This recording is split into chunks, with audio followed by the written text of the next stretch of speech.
It was a pretty incredible weekend, Todd Leary, who joins us now. How are you, sir?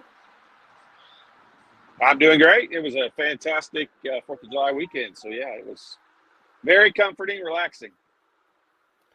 Good to hear. And you will be headed out to Rock Hill, South Carolina at some point this week as Indiana Elite, one of the teams and one of the favorites, actually, to win the 3SSB Adidas Championship that will be taking place down there as Indiana Elite, along with Trent Sisley and Braylon Mullins, Malachi Moreno, Mark Zachary, Des Bryant, all these guys that are heading down. But I have to think that they're the favorite to win that thing, man.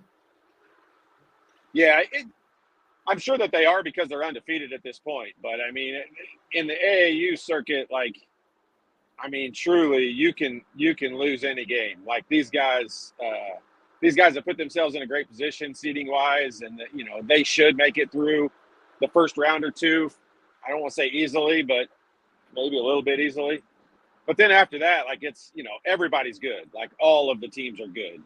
I think their team has a little bit of an advantage because they play so well together. I think I've mentioned that on your show several times this summer, but they're not your typical AAU team. Like they play very well together. They're unselfish. They enjoy playing together. And so, yes, hey, everyone wants to put up numbers. That's a fact. Like no question about it. I would just say these guys are a little less worried about their numbers and they enjoy playing together. So that's what makes them kind of a unique AAU group. But they do have a target on their back, I would say, just Sure. because they have been able to get through this entire 3SSB season undefeated. They've been to Alabama, they've been to Texas, and they played some of the best teams, but they made Sure. it through unscathed. So not only does everybody want to win, but they want to take down the best along the way. Yeah. And it's not just, you know, when you look at beating them as a team, yeah, that's one thing. But when you look at, use Braylon Mullins as an example, a guy who has shot up that far in the rankings just this summer alone, those guys all notice that. There's going to be a lot of people that he plays against this weekend that he probably jumped over, and they're going to want to prove why that shouldn't have happened. I'm not saying it shouldn't have happened. I'm saying like they're going to want to show why they should jump up in the rankings. And so that's what makes these AAU tournaments, part of it's what makes it kind of individualistic where, got players trying to show they're better than another player directly across from them. But on the flip side of it, I mean, you've got a bunch of super talented people, all playing together in these national tournaments. And winning a national AAU tournament's a big deal. I mean, these guys are playing against guys they've been playing against for years, and you get a chance to basically culminate your AAU career with a national championship. It's just another trophy that you get to put up and talk about, when you're 50 plus years old, like some of us. Yeah, and you mentioned something key that they play so well together. Normally, that's not always the case with AAU Oh, teams because you have so many different guys that come from so many different places, but they have played extraordinarily well together. And it's been a different guy being the guy in different games. One game, it's Braylon Mullins going off. Another game, it's Trent Sisley going off. You've got Malachi Moreno who may go yep. off. And that's the thing about this team and what makes them so dangerous is there's not one guy that you have to be aware of. There's a bunch. And I'm sure, I'm sure that he understands. Part of the reason why Braylon Mullins has jumped as big a dramatic of a jump up in the rankings as he's had is partially because their team is so good. And I mean, I know he recognizes, realizes that. I'm sure, but this team is a little bit unique when it comes to the AAU group, and so many teams have one or two players that might be ranked really high, and has a bunch of guys in that 150 to 300 range that are all trying to get ranked higher. And this team's a little bit unique, and they've got three guys, all rated in the top 100 that can basically go anywhere they want to. And they're still good kids that are unselfish, that are playing to win something. And so, yeah, that's what makes this group a little bit unique compared to your typical AAU program. And Trent Sisley, since we talked to you last, has made the announcement that he is going to transfer to Montverde Academy for his Yep. senior season. There are some people that reacted in a certain ways, and I've just tried to explain that this is in his best interest as a player to grow his game. It has nothing to do with recruiting. I don't think it's going to affect his recruiting at all. I think this is strictly for him to get better, because the situation that he was currently in, and it's not a knock on Heritage Hills or his coach or anything, but this is just the only way he is going to get better, because he's been pounded into playing a different position, out of position, getting triple teamed as a center, and he's going to be able to go down to Montverde and not have to worry about that and play more of a role that he plays in college. Would you agree to that?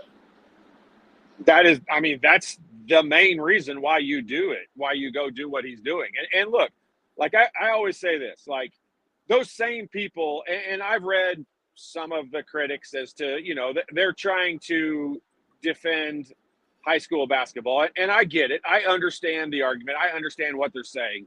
But I always say this to some of those same people. If this was your son and this was the thing that was in his best interest, would you make that decision? And almost always the answer to that is yes. Of course you would make the right decision for your son.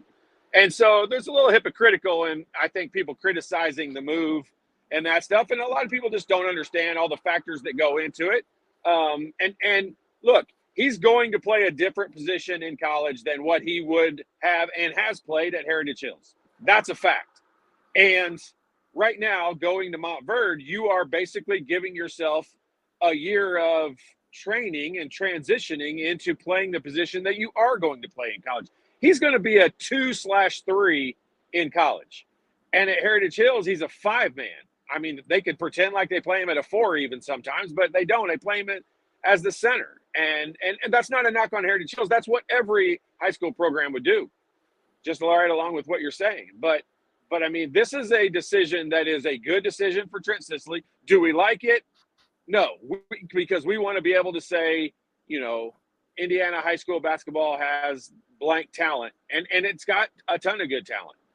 But in this scenario, this is what's best for Trent Sisley, and I don't blame him at all. I would make the same decision if it was my son. I'm shocked that as many people took the other side of it as they did, because it's a good decision for the kid. How can you knock that?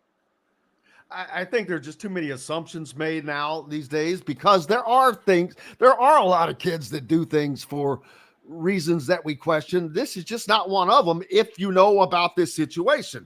And if you know the type of kid that he truly is, and the family that he comes from. This is not looking for something more other than to improve himself. Better. Right. Yes. Sure. I mean, this is the talent that he's going to play against, period. He's not playing against Tell City and Corridon and other teams. And again, no knock on those teams, but this is not IMG. They're not IMG or these teams from New York or New Jersey. The talent level that he's going to be playing against is exponentially better. And not just that he's going to play games against. The talent he's going to practice against every day is going to be guys that are much closer to his size, much bigger and stronger and more physical, and it's going to be a lot more like college. And so I challenge anyone to think about the situation and think about what you would do if it was your kid, and before you criticize it. Because look, it's not the best thing for Indiana high school basketball. That's true. It's also not Trent Sisley's job to do what's best for Indiana high school basketball. And I hope that comes across the right way. But I mean, I think there are certain circumstances, especially in sports for our kids, that you have to do what's best for the kid.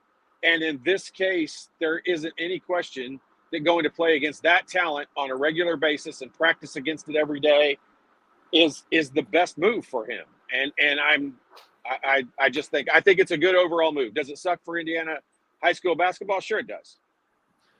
And that goes back to, this was a very, very difficult decision for him and his family. That I can assure you, because they love Indiana. They love Indiana high school basketball. They have been a part of it. And that whole community. I've been down there to that community. They love the Sicilies. The Sicilies love that whole area. They're very big advocates of the school and public school program and everything. So this is not anything other than, I hope people don't read more into it than what it actually is. And it's the best move for Trent Sicily. And that's the period, end of the statement. And that's all that needs to be said, or should need to be said. If you've got to defend it beyond that, that sounds like somebody else's issue. It kind of reminds me of playing for Indiana Elite and what he's done with them and what he's been able to do. He's had a great summer. Braylon's had a great summer. Malachi's had a great summer, those guys.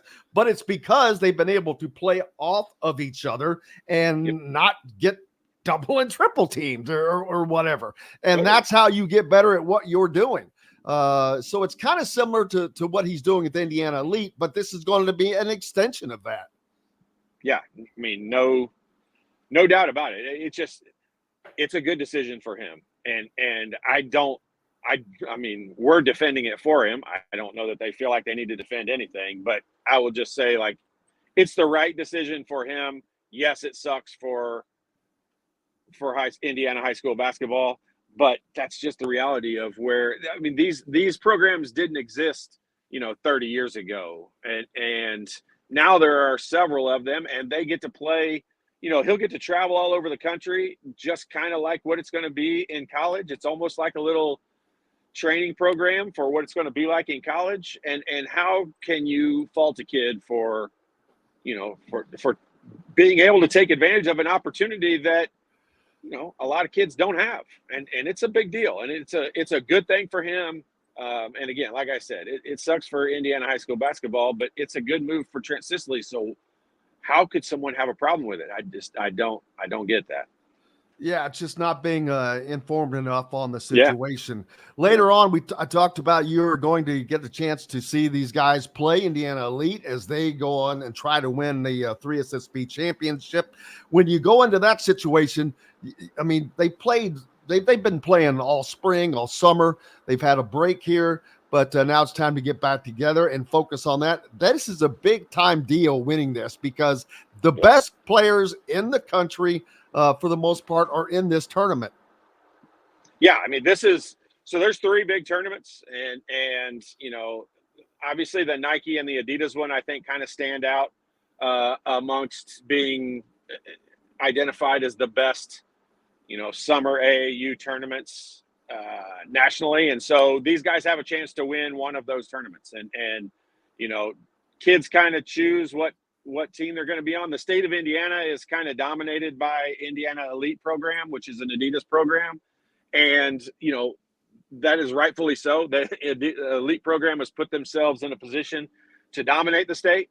And they have, what I would consider most of the top players in the state of Indiana, and even obviously some from outside the state with Moreno. But, getting to play together, having a chance to see Sicily and Mullins play together is not something, usually you would hope to see that happen during the Indiana All-Stars, for that 2-game stretch they play against Kentucky next year after they graduate. We're not going to see that now because Sicily is not going to be from Indiana and all that. But still, like, getting to see these guys play in an AAU tournament against other great talent is fun to watch and good for the state of Indiana. Absolutely. And what are your expectations? Now, there's not just, the good thing is there's not just players down there. There's a ton of coaches that will be down at this event. Oh, every coach in the country, every top coach in the country will be at all of these events. Now, they'll split it up. Like I'm sure, a lot of coaches will go to the South Carolina, the Adidas tournament for a day or two, and they'll go to the Nike tournament for a day or two, and just kind of spread their staff out, amongst trying to get to see as many of these kids as possible. This is not going to be their first, their first time seeing these kids play. They've recruited them probably most of the summer, and but this is where I always use his name because I think he snuck under the radar. But this is where a guy like an OG Anunoby or somebody like that, creeps onto somebody's radar, and they keep track of how they do throughout the season. Somebody will emerge, more than one player, but for maybe each school, for Indiana or Purdue or Notre Dame or Indiana State, Butler, they'll pick out somebody out of these tournaments and start following them a little more closely. And obviously I don't mean Sicily and Mullins and Moreno and those guys. Those guys already have all the attention and offers. I'm talking about there'll be an OG Anunoby sneak that snuck under the radar up to this point. And that's why these tournaments are cool. That those guys are going to try to find the guy that everybody else hasn't already offered. I'm not sure if you had a chance to watch any of the NBA Summer League. Kel'el Ware, great game. Man, 26 points on 12 of 21 shooting. Nice start to his career. You know what? More than anything, what it tells you is he's feeling pretty comfortable. And I think they're coaching and giving him some things to do and work on in these games. And I think he's doing it. And I think he's obviously doing a really good job of it. And so, yeah, his transition – I think is probably right along the lines of what he thought it would be, maybe a little bit faster and better than what some other people might have thought it would be. So yeah, a great start to his NBA career and just getting out there, gaining some confidence, playing against some of the other best players in the world. It's a great start for him to get going. Yeah, there's a lot of pressure in this because everybody's looking at you. Everyone's looking at your performance and how you're playing against these guys, because this is not against. This is still a level down of where you would be. Yeah, I mean this is, when you get a guy like Kel'el Ware, obviously preseason he was up there in all the draft things, but he was still kind of unknown because, he transferred from Oregon. People weren't 100% sure what his transition would be like. Should he have been drafted that high? Should he not have been? Was he a first rounder? And I think he's basically solidifying the fact of, yes, he was definitely a first round draft pick. And now he's solidifying the fact that he was drafted as high as he was. And he's in a really good program, a culture system down there, and so I think he's in a pretty good position to have a successful career. They're going to get him off to a really good start. Hello, everybody. Jim Coyle with Indiana Sports Beat Radio, and thank you for enjoying our content and videos. And make sure you hit that subscribe and notifications toggle so you don't miss out on anything, whether it's Indiana Hoosiers, the Boilers, the Colts, the Pacers, Indiana high school action, whatever's happening in sports. We're trying to bring it all to you, and make sure you don't miss out on a thing. Again, hit the subscribe button for us. Helps us out a ton. We appreciate each and every one of you. Thank you so much.